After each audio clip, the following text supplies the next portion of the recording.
nämlich ein Maisfeld, wo ich sauber landen kann.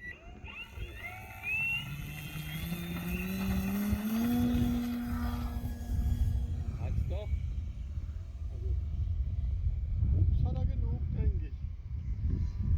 Das fliegt wie ein Pilatus.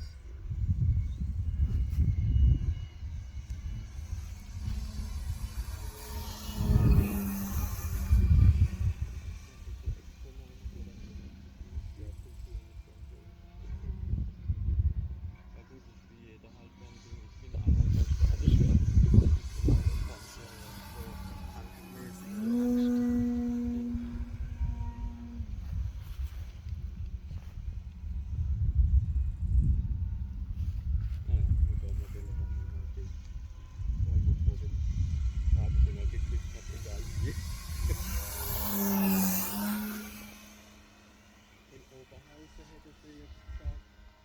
aber nicht noch einmal über die Zäune da drüber fliegen. Ja, gut, das mal muss ich was sagen.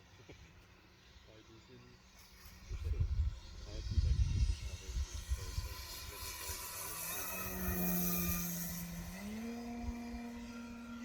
Aber ich muss eins sagen, unser Mais sieht von allen Maisfeldern, wo ich bis jetzt gesehen habe, am schönsten aus. Also da ist halt eigentlich relativ feucht.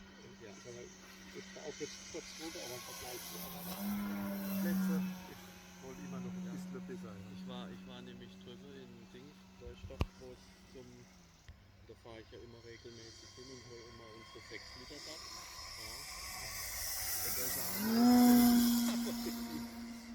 so wie das eine, so braun wie das, sieht der ganze Mais aus. Ja. Ich gedacht, ja, da sieht man mal wieder, Hatzebühl, Allebach, ist halt doch eine traumhafte Gegend.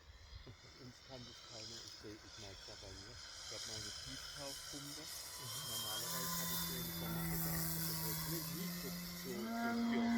Ja, so habe ich so bei 8 Meter unten gehabt. Das heißt, bei 5 Metern habe ich einen Haufen Wasser drin. Ja, okay. Wahnsinnig. Ich habe mit dem Maßstab habe ich gemessen bei 1,20 Meter, dann 20 Metern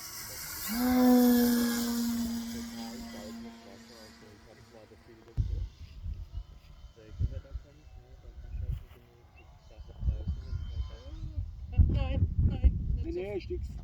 Der ist einfach zu langsam gegangen. Zu langsam. Zu langsam. Ich habe eigentlich gedacht, das langt. Ja. Aber er ist ja bloß